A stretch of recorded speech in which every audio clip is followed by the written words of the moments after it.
વધારે વિશેષ કાંઈ નહીં કહું, પણ એક વાત ચોક્કસથી કહીશ કે રાજુ કરપડા એ વ્યક્તિત્વ છે કે એકવાર મેદાનમાં પગ મૂક્યા પછી મેં પગ પાછો નથી હટાવ્યો. ક્યાંક ને ક્યાંક વિશ્વાસઘાત થયો, વિશ્વાસ તોડ્યો છે, ત્યારે એમનું પ્લેટફોર્મ છોડવાની આપણી ફરજ બની છે. બાકી અમે બેલાની દિવાલ હટાવીને બીજા દિવસ ભાગી જનારા લોકો નહોતા દોસ્તો. પૈસા દઈને ગમે એટલા લોકોને બેસાડીને નેગેટિવ લખાણ ચાલુ રખાવો, નેગેટિવ પોસ્ટ ચાલુ રખાવો. રાજુ કરપડા ખેડૂતોના દિલમાં છે ને આ ઉત્તમ ઉદાહરણ છે. હજારો ખેડૂતો આજે મારી સભામાં અહીંયા ઉપસ્થિત છે.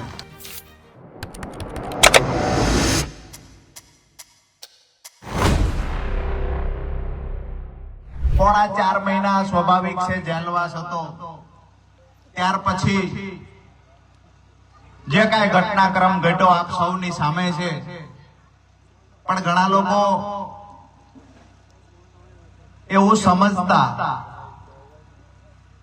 કે આમ આદમી પાર્ટી સાથે છે એટલે રાજુભાઈની સભામાં સંખ્યા છે. એ લોકોને આજે સંદેશ આપીએ છીએ કે રાજુ કરપડાની સાથે હજારો ખેડૂતોનો પ્રેમ છે ની સામે દેખાય છે. જ્યારે પણ ખેડૂતોના મુદ્દે અવાજ ઉઠાવ્યો છે ત્યારે વધારે વિશેષ કાંઈ નહીં કહું, પણ એક વાત ચોક્કસથી કહીશ કે રાજુ કરપડા એ વ્યક્તિત્વ છે કે એકવાર મેદાનમાં પગ મૂક્યા પછી મેં પગ પાછો નથી હટાવ્યો. ક્યાંક ને ક્યાંક વિશ્વાસઘાત થયો, વિશ્વાસ તોડ્યો છે, ત્યારે એમનું પ્લેટફોર્મ છોડવાની આપણી ફરજ બની છે. બાકી અમે બેલાની દિવાલ હટાવીને બીજા દિવસ ભાગી જનારા લોકો નહોતા દોસ્તો. આજે અમે કહ્યું કોણ બેલું હટાવે છે, અહીંયા અમે માર્ગ ખુલ્લો કરીને જઈએ છીએ અને બીજા દિવસ એ જ ગામમાંથી અમુક લોકો આવીને કે અમે બેલા મૂકી દેવી છે, ધારાસભ્ય તાકાત હોય તો બેલું અડી જોવે. ત્યાર પછી વિસાવદર ગામમાં ધારાસભ્યએ પ્રવેશ નથી કર્યો. આટલા ડરપોક અને ભાગેડું અમે લોકો નથી મિત્રો. જે લોકો ડરપોકની વાતો કરે છે એને કહીએ છીએ કે રાજુ કરપડા ભૂતકાળમાં પણ જેલમાં ગયેલો છે, ખેડૂતો માટે અગાઉ પણ જેલમાં ગયો છું, આ વખતે પણ ખેડૂતો માટે જેલમાં ગયો. જેટલી વખત જવું પડે એટલી વખત જેલમાં જવાની તાકાત રાજુ કરપડામાં છે. પણ મારો ખેડૂત એક દી જેલમાં જાય રાજુ કરપડા કોહાતી વાત નથી દોસ્તો.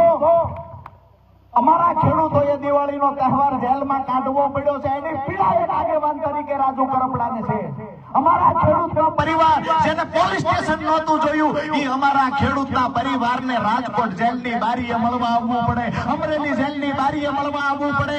ગાડીઓ કરતા હતા, વાડીએ કામ હતું, સીઝન હતી, એ સીઝનમાં કામ મૂકી અને ભાવનગર સુધી આવીને જેલે મળવા આવવું પડે. અને જ્યારે ખેડૂત પરિવારને અંદર રહેલો અમારો ખેડૂત જ્યારે હામાં રડતા હતા તેથી પીડા રાજુ કરપડાને થતી હતી ને એ પીડાના કારણે જે કાંઈ નિર્ણય લીધો છે એ લેવો પડ્યો છે. મિત્રો ઘણા બધાને એવું થતું હોય જે મિત્રો અમુક તો કોમેન્ટો કરતા હોય છે, સોશિયલ મીડિયાના માધ્યમથી પોતાના વિચારો રજૂ કરતા હોય છે.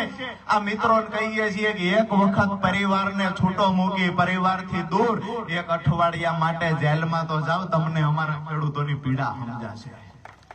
પડદા પ્રથા નાબૂદ કરવા માટેની લડાઈ લડ્યા, ક્યાંક ને ક્યાંક પરિણામ મળ્યું.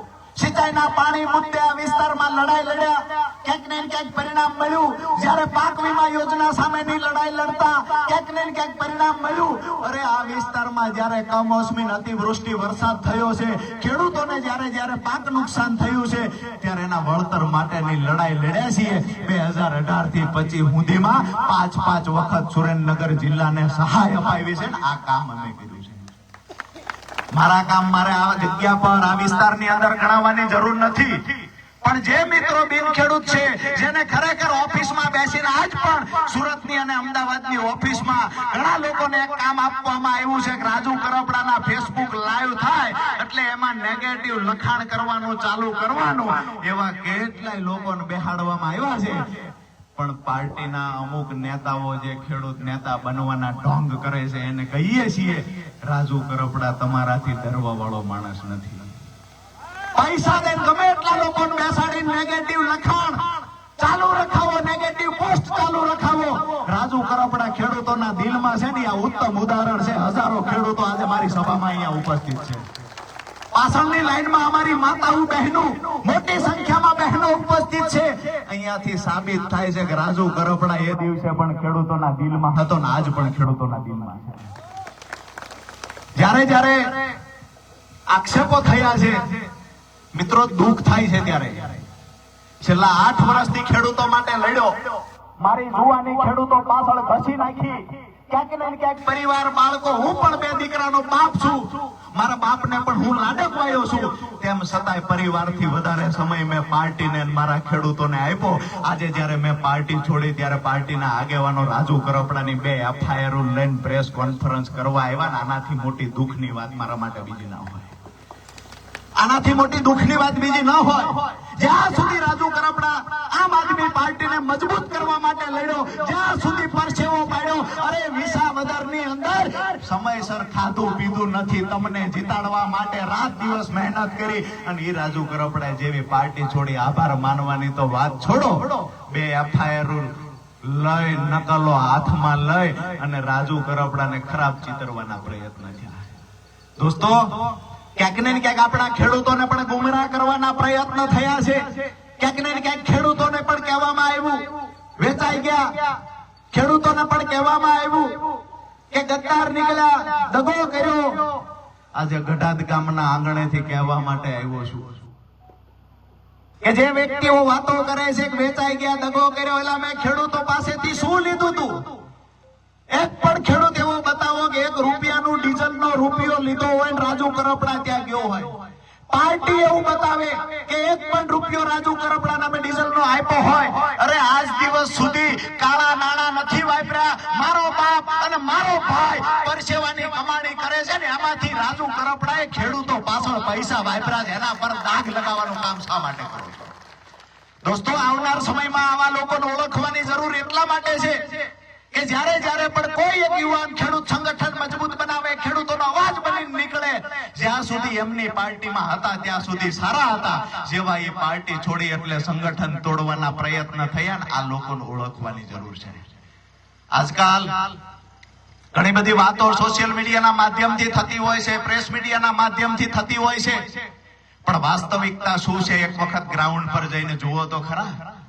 આ અહીંયા જે મિત્રો આવ્યા છે એના ઘરે જઈને પૂછો, એક વખત એના ઘરે જઈને પૂછો. આજે તમારા બધાની હાજરીમાં હું પૂછું છું કે ખરેખર જે અપેક્ષા હતી એ મુજબ કામ થયું હોય તો હા પાડે, અને અપેક્ષા હતી એ મુજબ કામ ન થયું હોય તો 2 હાથ ઊંચા કરો. પાર્ટી પાસેથી અપેક્ષા હતી એ મુજબ કામ કર્યું છે પાર્ટીએ? ન કર્યું હોય તો 2 હાથ ઊંચા કરો. જેટલા જેલમાં આવ્યા હતા એને લાગતું હોય કે નથી કર્યું તો 2 હાથ ઊંચા કરો. દોસ્તો, અહીંયા હળદળ ગામના જીતુભાઈ આવ્યા છે કે જીતુભાઈ ક્યાં છો? ઉભા થઈ જાવ જોઈએ. જીતુભાઈ જે જગ્યાએ હોય ત્યાંથી આગળ આવે. હળદળની અંદર ખેડૂતો જે આવ્યા એમાં ખેડૂતોની સાથે ક્યાંક ને ક્યાંક 8-10 આમ આદમી પાર્ટીના પદાધિકારીઓ પણ જેલમાં હતા. પાર્ટી દ્વારા કહેવામાં આવ્યું કે રાજુભાઈ કરપડાને એકને જ વાંધો છે, ફલાણા નેતા લોકડા ઢીકડા કોઈ નેતાને વાંધો નથી. એ લોકોને કહીએ છીએ કે આ ખેડૂતો રાજુ કરપડાની શરમે રાજુ કરપડાનું મોઢું જોઈને આવ્યા હતા તો વાંધો રાજુ કરપડાને જ હોય જ્યાં સુધી અમારા ખેડૂતો જેલમાં હોય.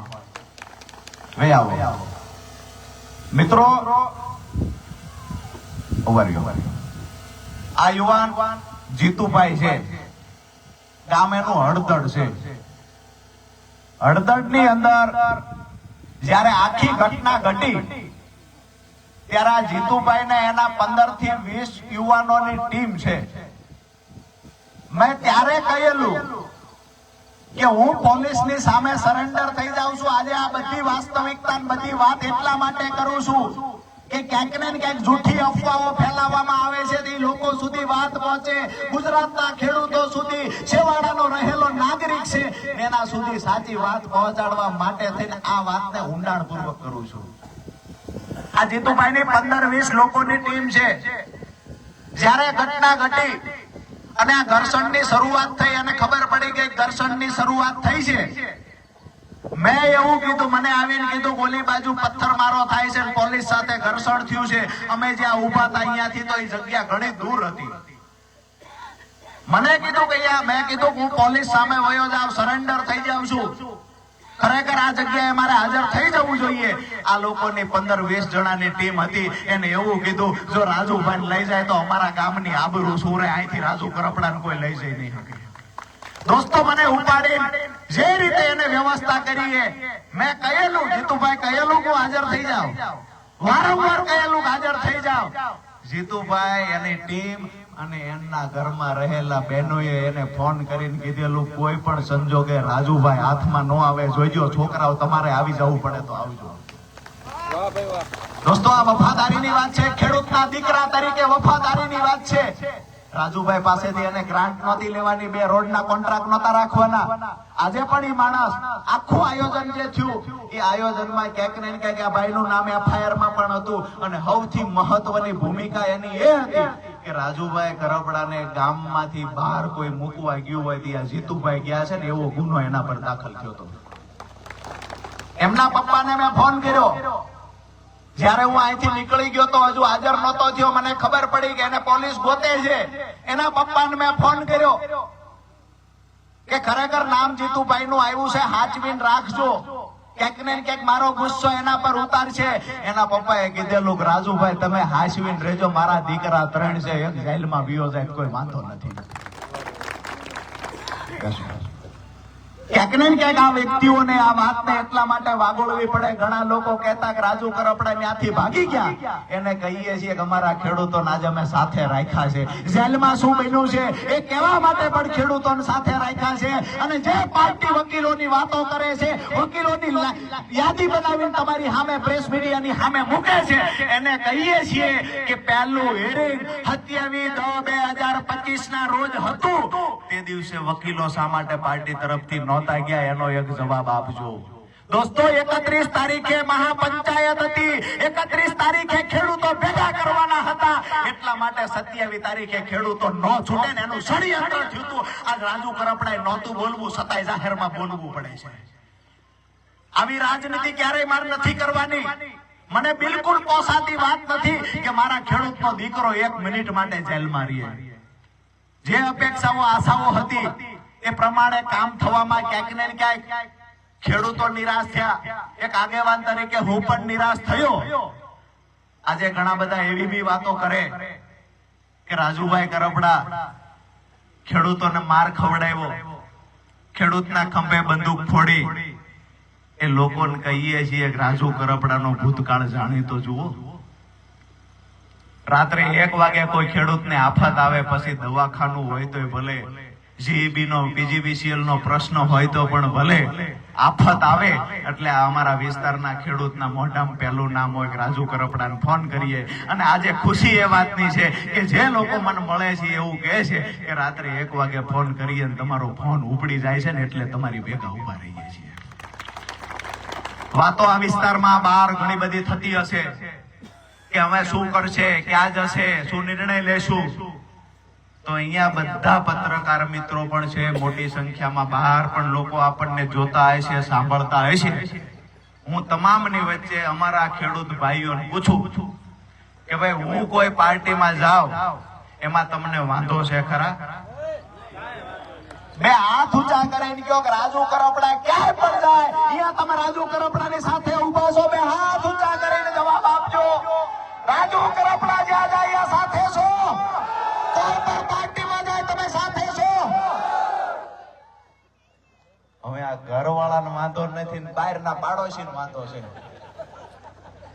અમારા જિલ્લાના અમારા ખેડૂત આગેવાનો, અમારી ટીમ, એને અમે ગમે ત્યાં જાવી તો વાંધો નથી. સુરત બેઠા બેઠા કેટલાય વાંધો છે. અમદાવાદ ઓફિસમાં બેહાર્યા છે, પગાર લે છે, જેને ખેડૂતના ખાની ખબર નથી એને વાંધો છે. અત્યારે ચાલુ જ છે, ઓલામાં કોમેન્ટો લખ થાય છે. એને કહીએ કે ઘણા બધા પાર્ટી છોડ્યા પછી ખેડૂત નેતાઓની વાતો કરે છે. પાર્ટી આમ આદમી પાર્ટી છોડી એટલે ખેડૂતો સાથે વિશ્વાસઘાત થઈ ગયો અને ખેડૂતો માટે પૂરું થઈ ગયું. હવે લડશે નહીં. એમને એક બીજી ચેલેન્જ પણ કરીએ. જો એમને સ્વીકારવી હોય તો આપણે 8 દિવસની મુદત આપીએ છીએ. મેં પાર્ટી છોડી દીધી છે એવું તો હોય નહીં કે ખેડૂત માટે લડવા માટે 3 પાર્ટીમાંથી માત્ર એક આમ આદમી પાર્ટી જ બરાબર છે, એ જ ગંગાના પાણીએ નવરાવીને પાર્ટીની સ્થાપના કરી, આવું તો હોય નહીં ને. તમારે ખેડૂત માટે લડવું હોય તો એક રાજકીય પાર્ટીમાં રહી અને બીજો માણસ બીજી પાર્ટીમાં જાય તો એની પર આક્ષેપ ન કરવો જોઈએ. કાં તો તમારે પણ કોઈ પાર્ટીમાં ન જોડાવવું પડે. બિન રાજકીય રીતે લડતા હોય એ માણસ કહી શકે કે ભાઈ રાજુભાઈ કોઈ પાર્ટીમાં જોડાવવું નહીં. આજે હું અહીંયા ગઢાતના આંગણેથી ગોપાલભાઈ ઇટાલિયન કહીશ કે અઠવાડિયું વિચારવાનો સમય આપું છું, ત્યાં સુધી હું શાંતિ રાખીશ. એક અઠવાડિયાનો સમય બિન રાજકીય રીતે આવો ખેડૂત અને મજૂરોની લડાઈ લડીએ. ગોપાલભાઈ પાર્ટી છોડીને બિન રાજકીય રીતે લડવા તૈયાર હોય તો ભગવાનની સાક્ષીએ કહું, આટલા ખેડૂતોની સાક્ષીએ કહું, રાજુ કરપડા આજીવન કોઈ પાર્ટીમાં જોડાશે નહીં. તમે જે પાર્ટીમાં, તમે રાજકીય પાર્ટી હારે રહ્યો તો વાંધો નહીં, તમે ભાજપના નેતાને ગાંધીનગરમાં બથમબથ કરો તો વાંધો નહીં. અમે પાર્ટી છોડી તો કે પૂરું થઈ ગયું, ખેડૂતો દગો, ગદ્દારી, વિશ્વાસઘાત બધું થઈ ગયું. મારી વાત એટલી જ છે કે બિન રાજકીય રીતે લડવું હોય મારી તૈયારી છે. તમે પણ પાર્ટી મૂકીને મેદાનમાં આવી જાવ. આખી જિંદગી ખેડૂતો માટે લડવું છે, બે ભાઈ ભેગા મળીને કામ કરશું. આ નથી કરતા. ઈ એવું કે હું જ્યાં છું મારે રાજકારણમાં રહેવાનું, તમારે નહીં જવાનું. ભાઈ અમારો વારો તો આવવા દો. અમારા ખેડૂતોનો વારો કેદી આવશે?